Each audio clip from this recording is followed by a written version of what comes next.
Nick Halstead, welcome to a little interview with myself, Paul O'Neill. We're going to talk about fans, engagement, and a new little venture that's going to open up British touring cars to maybe a different kind of demographic. Explain to us what's been going on. We spoke in November, and you did put a little thing out there and said to me, it's going to be a good year for the fans, this. What have you been up to, mate, except for racing cars? Well, yeah, yes, the racing car has been fun, but when I went into it, so for those who don't know, people often talk about me being the inventor of the retweet button, but that was actually quite a small part of the fact I built this, social media data company. And when I went into touring cars, it was like, I looked at it, like, how do I take best advantage of this using the skills I had before and learning to race, bring them together in some regard. And I also work with ITV, and I looked at the regulations and I thought, what can we do that the drive to survive kind of thing has changed in F1? How do we make that happen in the world of British touring car? And what I looked at was there was a set of regulations which meant we couldn't post what we wanted during the race weekend. So there was, and that's no fault of anyone other than, the many sports haven't really changed those kind of regulations to take advantage of social media. Drive to Survive changed that for F1, and I wanted to kind of be this catalyst. So you have this black hole, don't you, Paul, or during the Sunday on social media. It's you currently, the drivers, the teams, the sponsors can't post any of the kind of in-car garage footage, the actual car footage. And I wanted to change that because to me it was the second screen experience was missing for fans. So I used my experience to talk to ITV, talk to Alan, talk to everyone at Touring Cars of how can I help make this change. So essentially, it's this thing behind the scenes. This called Autosport Data, but for the fans, what they'll see different is at Croft for the first time, we'll be allowed to record and post live during the Sunday race weekend footage from pretty much everywhere. There's certain limitations, but that's the big change. Yeah, and so for we're both fans on this Zoom call of the British Touring Car Championship. For me, the first thing I do when I'm watching a touring car race with Steve Ryder in the studio and I'm making notes is I will react to something and I'll go on Instagram, TikTok, and I'll go on Twitter to Yeah. do that.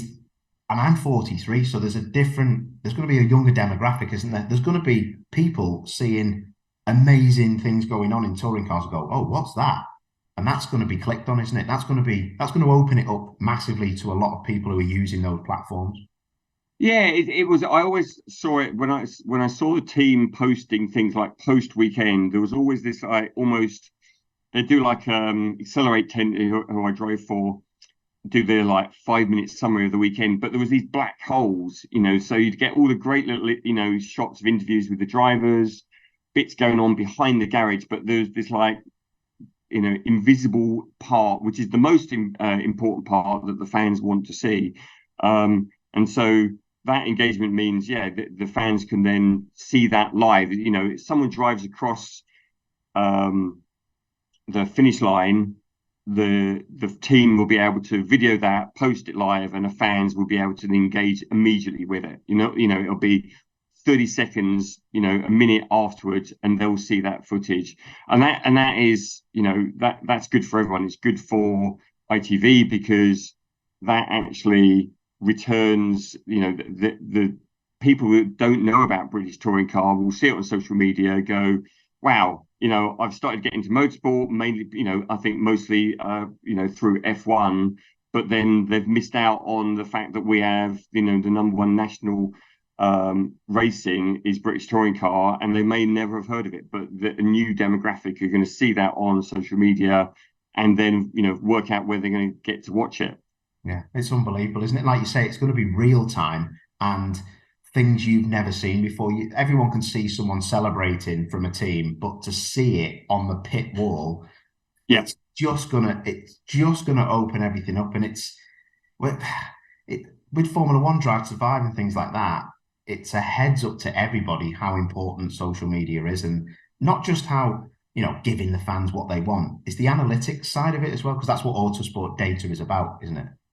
Yeah. So I went to it with two heads, which is like I've I went into this because I'm a fan first and foremost of it, and obviously I love being part of that. But I also recognised it from a fan that there was missing out on this, but the data side of it is what then ultimately pays for all of this. So, I think fans recognize that there are big sponsors behind this, and obviously sponsors look for engagement with it. These days. Yes, the ITV footage is huge for exposure for a lot of brands, but also what brands don't have online representation as well. They have their websites. They have a lot of them have their shops online, so they look for the engagement, and the data part of this means that we're going to get a much fuller picture of all the engagement that we have. It's both about creating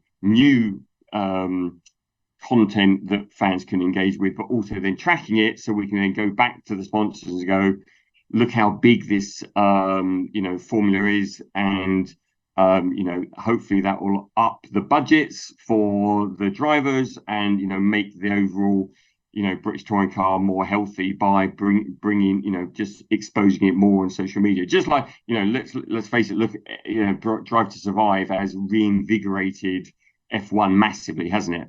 I don't think anyone questions that. And this Autosport data and what we're doing around that is the number one goal for me was, how do we take social media and invigorate British touring car through that? And it's good for the drivers, like you say, because when I drove, it was difficult to get sponsors, like it still is. But Yeah.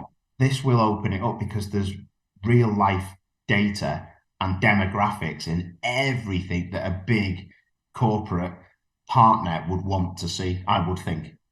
Yeah, no, that again, that is my background, knowing what the brands want out of this, and we'll be giving them the data. But I think in the end, this will only be successful, and I know from the engagement from the teams and the social media teams that are behind each of the big touring car teams, that they are, they've been dying to do this, and then therefore they know the kind of content the fans want. They want to, before we push the cars out in a race, they want to be able to have the camera inside the cockpit and see what, you just so rarely see that.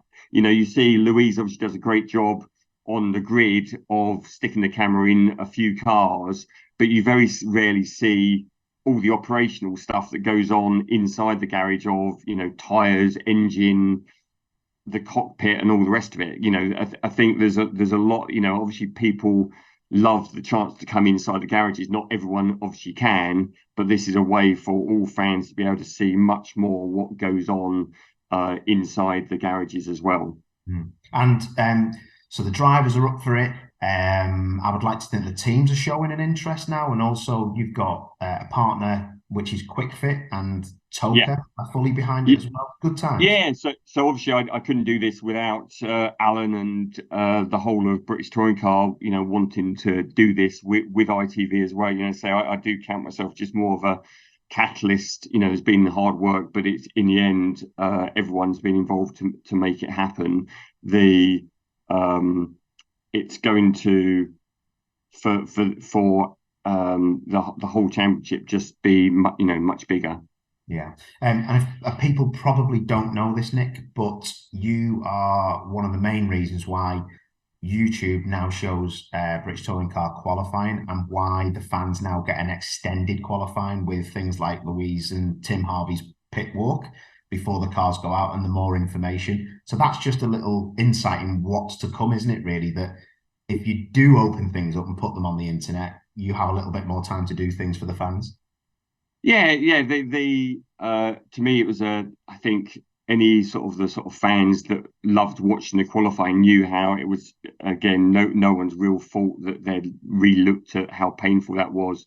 So the first thing I said to ITV was, let's get this on YouTube, because it just, everyone, anyone who is, who isn't a fan of YouTube these days, it's so easy just to hit the subscribe button and be alerted of when qualifying is coming up to watch it. So the numbers have been phenomenal, the number of new people watching it on a Saturday compared with the old way. But yeah, that also then opened up, they were then prepared to do, more coverage. And I say, I hope that we'll be able to continue to do more Drive to Survive type content in terms of more bringing out the personalities in the drivers. I think that's the thing for me as an outsider initially, although I was in the support paddock, coming in and getting to know all of the drivers. There is,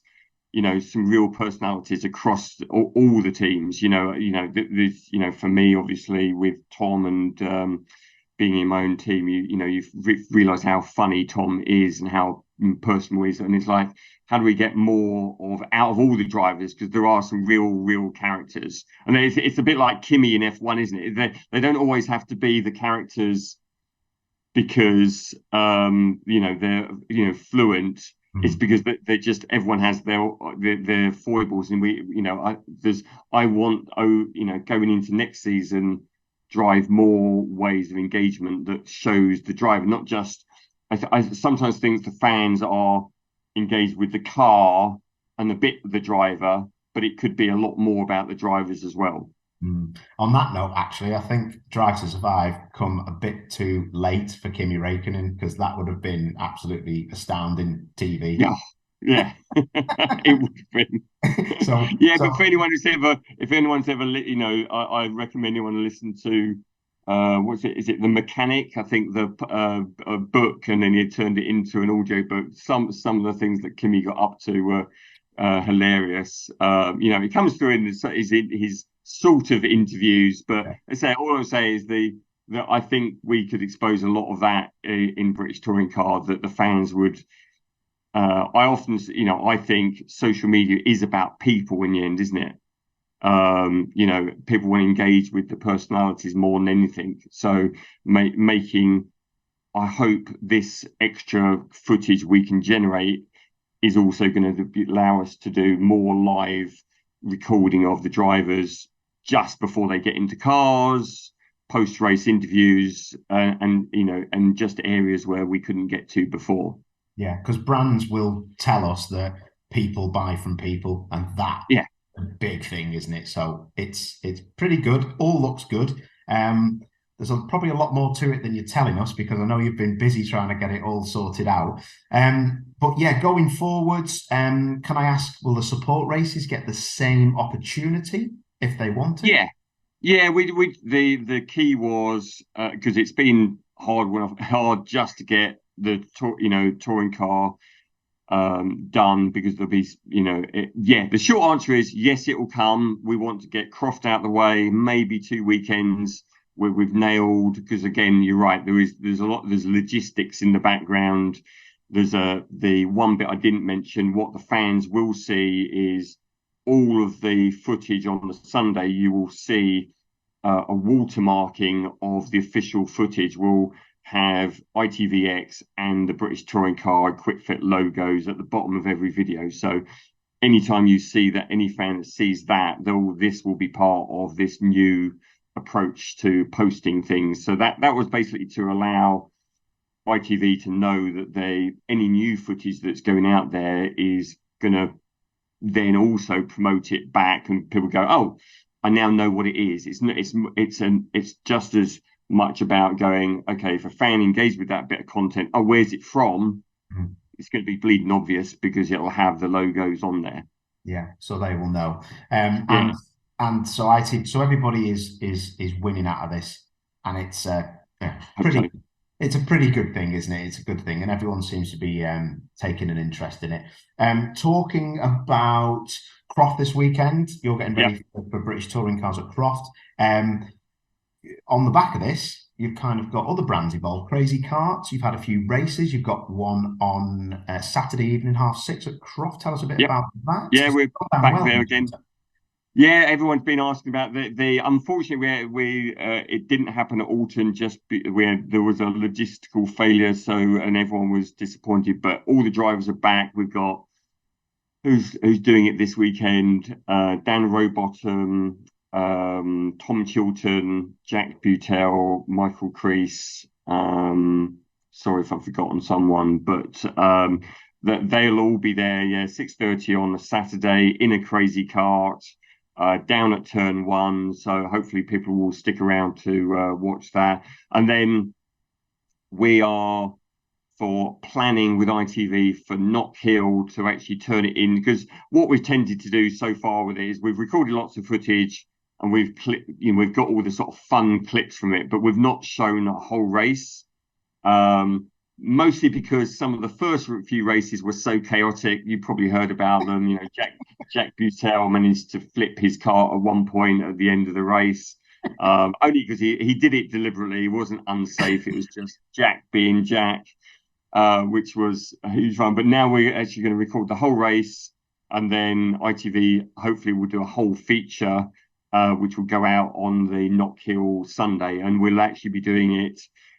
We don't know the exact time, but it'll be earlier in the day that obviously doesn't clash with a race. But and it will be on the Knock Hill has a karting circuit, so we'll be doing crazy karts around the karting circuit. So that that'll be a huge amount of fun to have the fans be able to engage with it. And I think that the loveliest thing about it for me has been it has taken some persuasion for some of the drivers.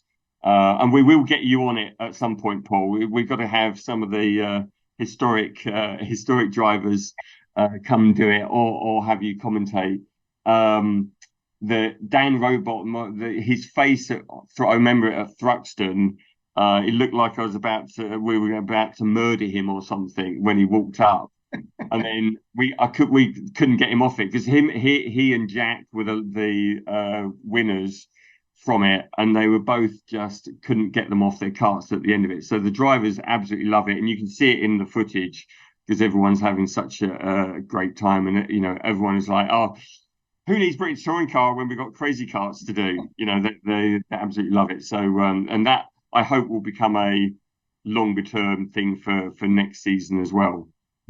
Perfect. I love it. Always thinking about the fans, Nick Halstead. Well, Yep. thank you for telling us more about Autosport data.